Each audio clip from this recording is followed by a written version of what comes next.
Hello ખેડૂત મિત્રો, રામ રામ. કેમ છો બધા? મજામાં જ હશો?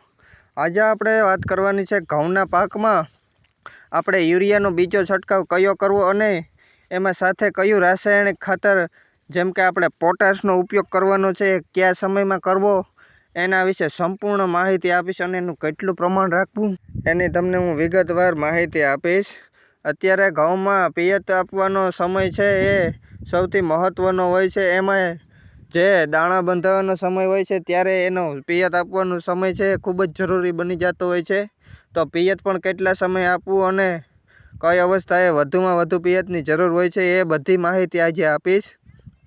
ગુજરાતમાં સૌથી વધુ વાવેતર જો કોઈ થયેલું હોય ને 2024માં તો એ છે ઘઉંનું વાવેતર, અને એમાંય સૌરાષ્ટ્રમાં તો તમે જ્યાં જુઓ ત્યાં ઘઉંનું જ વાવેતર થયેલું છે. તો સૌરાષ્ટ્રમાં જેટલા પણ ખેડૂત મિત્રોએ ઘઉંનું વાવેતર કરેલું હોય એને તો ખાસ આ વિડીયો ધ્યાનથી સાંભળવો, જેથી કરીને એમાં યોગ્ય સમયે ખાતરો અને પિયત આપી શકીએ તો બેસ્ટમાં બેસ્ટ ઉત્પાદન આવે. ઘઉંનું ઉત્પાદન છે એ 16 ગુંઠાનો 1 વીઘો હોય છે, એમાં 60થી 65 મણ જેટલું ઉત્પાદન આપતું હોય છે. આપણે આ જોઈ રહ્યા છો કે ઘઉંનું વાવેતર અત્યારે જે કરવામાં આવ્યું છે એ ટુકડા વેરાયટી 496નું વાવેતર કરવામાં આવ્યું છે. તમે જ્યાં જુઓ ત્યાં એક સમાન ઘઉં જોવા મળશે. આપણે એમાં 32 દિવસે જે યુરિયા અને ઝીંકનો અને સાથે સલ્ફરનો છંટકાવ કરીને પિયત આપ્યું હતું એના લીધે એક સમાન ઘઉં થઈ ગયા છે. અને આપણે જો અત્યારે જોઈ રહ્યા છો ખડની પણ દવાનો સ્પ્રે કરી દેવામાં આવ્યો છે 32થી 34 દિવસના સમયે, અને ખડ પણ અત્યારે નાબૂદ થઈ ગયું છે. અને અત્યારે આ ઘઉં જે જોવા મળી રહ્યા છે એ ઘઉં થયા છે 42 દિવસના. જો તમામ પ્રકારના ખડ છે એનો નાશ થઈ ગયો છે, અને ખડ માટે પણ કઈ દવાનો ઉપયોગ કર્યો હતો એ પણ તમને આગલા વિડીયોમાં માહિતી આપેલી જ છે. આ ચેનલમાં જે પણ ખેડૂત મિત્રો નવા હોય ને એ હમણાં જ આ ચેનલને સબસ્ક્રાઈબ કરી દે, જેથી કરીને તમને ખેતીવાડીને લગતી તમામ પ્રકારની માહિતી સૌથી પહેલાં મળી રહે. અને સચોટ અને સાચી માહિતી મેળવવા માટે હમણાં જ આ ચેનલને સબસ્ક્રાઈબ કરી દો. આ ચેનલનું નામ છે ખેતીની માહિતી A to Z and village life. આપણે 32 દિવસે પણ જે યુરિયા ખાતર અને સાથે ઝીંક અને સલ્ફર ખાતર આપેલું હતું એની માહિતી પણ આપણે આ ચેનલમાં મૂકેલી જ છે, જેથી કરીને ખેડૂતોને માર્ગદર્શન સાચું અને સચોટ મળી રહે. અત્યારે જે આ ઘઉં જોઈ રહ્યા છો તો એ 30-32 દિવસે ક્યાંક નીચા અને ક્યાંક ઊંચા હતા, એ અત્યારે એક સમાન થઈ ગયા છે. એ છે આપણે ઝીંક અને સાથે યુરિયા ખાતર અને સલ્ફરનો છંટકાવ કરેલો હતો અને પછી પિયત આપ્યું હતું એનો પાવર. અત્યારે હું તમને ડેમો બતાવું છું, અને ત્યારે પણ ડેમો બતાવેલો હતો. ઘઉંનો છોડ ઉપાડીને જુઓ મૂળનો વિકાસ છે કેટલો જોરદાર થઈ રહ્યો છે, અને કેટલા સરસ મજાના મૂળ છે એ ઊંડા બેસવા માંડ્યા છે. હવે આ છે આપણે ઝીંક, સલ્ફર અને યુરિયા ખાતર આપેલો એનો પાવર. અને ઘઉં છે એ પીળાશ પડતા હતા એનો પણ તમે જોઈ લેજો કે સલ્ફર આપ્યું હતું તેના લીધે આ ઘઉં છે સરસ મજાના થઈ ગયા છે. અને મૂળ જો કેટલા સરસ મજાનો વિકાસ પણ થવા માંડ્યો છે. અને મૂળ જો સારા હશે ને તો જ ઉત્પાદન પણ ધાર્યું આવી શકશે. એટલા માટે મૂળનો વિકાસ થવો ખૂબ જ જરૂરી છે. અને હવે આપણે વાત કરશું કે 45થી 55 દિવસે આપણે બીજું એવું કયું ખાતર આપવું જેથી કરીને ઘઉંમાં છે ઉત્પાદનમાં પણ વધારો થાય અને દાણો પણ એકદમ લાઇટવાળો ક્વોલિટીવાળો થાય,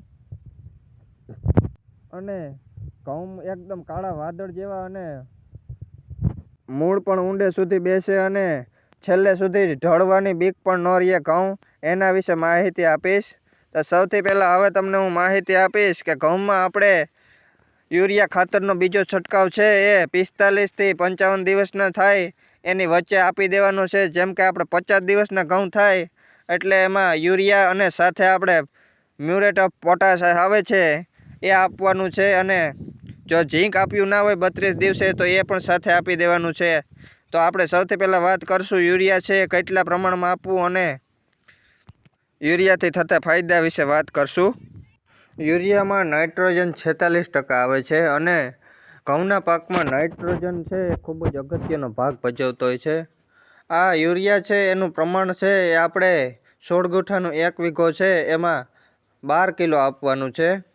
અને એનાથી આપણે મૂળનો વિકાસ છે સારામાં સારો થાય છે, અને ઘઉં ક્યાંક નાના તો ક્યાંક મોટા જોવા મળતા હોય તો નીચા અને ઊંચા જોવા મળતા હોય છે, એના માટે પણ આ યુરિયા આપી દેવાથી એક સમાન ઘઉં થઈ જાય છે. જો આ ઘઉં છે એ કેટલા એક સમાન જોવા મળી રહ્યા છે. યુરિયા છે એ આપણે 45 થી 50 દિવસના ઘઉં થાય છે ત્યારે એનો બીજો છંટકાવ કરવાનો છે. હવે આ ઘઉં છે આપ જોઈ રહ્યા છો એ અત્યારે 40 થી 42 દિવસના થઈ ગયા છે અને હવે આપણે આમાં યુરિયાનો બીજો છંટકાવ કરવાનો છે 45 થી 50 દિવસના ગાળામાં. તો એનું પ્રમાણ તો તમને કહી દીધું છે અને એ યુરિયા છે એ એકદમ જાડા દાણાદાર સ્વરૂપમાં આવતું હોય છે. મોટો દાણો જે આવતો હોય છે એ આપણે ઉપયોગ કરવાનો છે અને બીજું યુરિયા આવે છે ઝીણા દાણામાં પણ આવતું હોય છે. એ યુરિયાનો આપણે બીજો છંટકાવ કરતા હોય ત્યારે એનો છંટકાવ નથી કરવાનો. મોટા દાણાવાળી યુરિયા આવે છે છંટકાવ કરવાનો છે, જેથી કરીને યુરિયા છે એ નીચે જમીનમાં આપણે છાંટતા હોય ત્યારે પડી જાય અને જો નાનો દાણો હોય તો એ ભૂંગળીમાં ઉતરી જાય છે, જેથી કરીને ઘઉંના પાંદ છે એ બરવાની સંભાવના પૂરેપૂરી રહે છે અને ઘઉંનો છોડવો પણ સુકાવાની સંભાવના રહે છે. એટલા માટે મોટા દાણાવાળું યુરિયા લઈને જ છંટકાવ કરવો. અને એની સાથે આપણે હવે ઝીંકનો જે શરૂઆતમાં જો છંટકાવ ન કર્યો હોય યુરિયા સાથે 30-35 દિવસે, તો આપણે ઝીંક છે એના વિશે વાત કરશું. હવે આ ઝીંક છે એ જમીનમાં આપવું ખૂબ જ જરૂરી છે. ઝીંક આપવાથી આપણો ઘઉંનો છોડ છે એ લીલોછમ વાદળ જેવો થઈ જાય છે અને ઝીંકની ઘટ જમીનમાં હોય જ છે, જેથી કરીને આપણે પોષક તત્વો જે ઘટતા હોય સૂક્ષ્મ પોષક તત્વો એની પૂરેપૂરી ઘટને લીધે આ ઝીંક આપી દેવાથી ઘઉંની વધ પણ સારામાં સારી થવા માંડે અને જે પોષક તત્વો ઘટતા હોય એ ખામીને લીધે જે પીળાશ પડવી છોડમાં, એ તમામ પ્રકારની સમસ્યાથી ઘઉંને મુક્તિ મળે છે અને ઝીંક આપવાથી આપણા ઘઉં છે એ સારામાં સારો વિકાસ પણ કરવા માંડે છે. અને હવે આપણે આગળ વાત કરશું 45 થી 50 દિવસના ઘઉં થાય છે ત્યારે પોટાશ આપવાનું ખૂબ જ અગત્યનો ભાગ ભજવતો હોય છે. હવે આપણે એમાં બે પ્રકારના બજારમાં પોટાશ આવતા હોય છે. એક આવતું હોય છે મ્યુરેટ ઓફ પોટાશ અને બીજું આવતું હોય સલ્ફેટ ઓફ પોટાશ. તો એમાં આપણે ક્યુ લેવું જેથી કરીને આપણે ઘઉંમાં સારામાં સારી ક્વોલિટી થાય દાણામાં અને વધુમાં વધુ ઉત્પાદન પણ મળે. એના માટે આપણે વાત કરશું ક્યુ પોટાશ લેવું એના વિશે. હવે એમાં આપણે 45 થી 50 દિવસના ઘઉં થાય છે ત્યારે આપણે યુરિયા સાથે મ્યુરેટ ઓફ પોટાશ જે 60% સ્વરૂપમાં આવે છે, રાસાયણિક ખાતર આવે છે જે, એનો ઉપયોગ કરવાનો છે. મ્યુરેટ ઓફ પોટાશથી થતા ફાયદા વિશે વાત કરવાની છે. હવે તો આપણે એના વિશે વાત કરશું. તો આ પોટાશથી આપણે જમીનમાં જે સૂક્ષ્મ પોષકની જે ઘટ હોય છે એ પૂરી પડે છે અને પોટાશ છે એ 45 થી 50 દિવસના ઘઉં થાય છે ત્યારે એ આપવું ખૂબ જ જરૂરી છે. ગાભે પોટે જ્યારે ઘઉં આવતા હોય છે ત્યારે એ આપવાનું હોય છે અને એનાથી જે ઘઉંના દાણાની સાઇઝ છે એમાં પણ વધારો કરે છે અને દાણો છે એકદમ ચમકીલો બનાવે છે અને ઉત્પાદન પણ ઝાઝું એવું આપે છે. એટલા માટે પોટાશ આપવું ખૂબ જરૂરી છે. અને આ પોટાશનું પ્રમાણ છે 16 ગુઠાનું 1 વીઘો હોય છે, એમાં આપણે 6 થી 7 કિલો આપવાનું હોય છે. આ યુરિયા સાથે મિક્સ કરીને આપવાનું હોય છે. પાણી આપવાનું હોય છે એના પહેલાં આપવાનું હોય છે. યુરિયા અને પોટાશ છે મિક્સ કરીને પિયત પહેલાં આપી દેવું 2 થી 3 કલાક અગાઉ અને સવારમાં ભેજ હોય ત્યારે ન આપવું, જેથી કરીને છોડ બળવાની બીક રહે છે. એટલા માટે જ્યારે તડકો નીકળે ત્યારે જ આ બે રાસાયણિક ખાતર છે મિક્સ કરીને પિયત આપતા હોય 45 થી 55 દિવસના ઘઉં થાય છે ત્યારે આપવાનું છે, જેથી કરીને ઉત્પાદનમાં ઝાઝો એવો ફરક પડશે. અને ખેડૂત મિત્રો 65 થી 70 દિવસના જ્યારે ઘઉં થાય છે ત્યારે 052-34 કેટલા પ્રમાણમાં આપવું એના વિશે પણ આપણે આના પછીના વિડીયોમાં માહિતી આપશું, જેથી કરીને તમને ઉત્પાદનમાં ઝાઝો એવો ફરક પડે અને દાણાની ક્વોલિટી છે એ 052-34 આપ્યાથી કેટલો ફાયદો થાય છે એના વિશે પણ સંપૂર્ણ માહિતી આપશું. તો જે પણ ખેડૂત મિત્રો નવા હોય તો એ હમણાં જ આ ચેનલને સબસ્ક્રાઈબ કરી દે અને અન્ય ખેડૂતોને પણ મોકલો જો માહિતી સારી લાગી હોય ને તો. મારી ચેનલનું નામ છે ખેતીની માહિતી A to Z and village life. Video સાંભળ્યા બદલ દિલથી આભાર.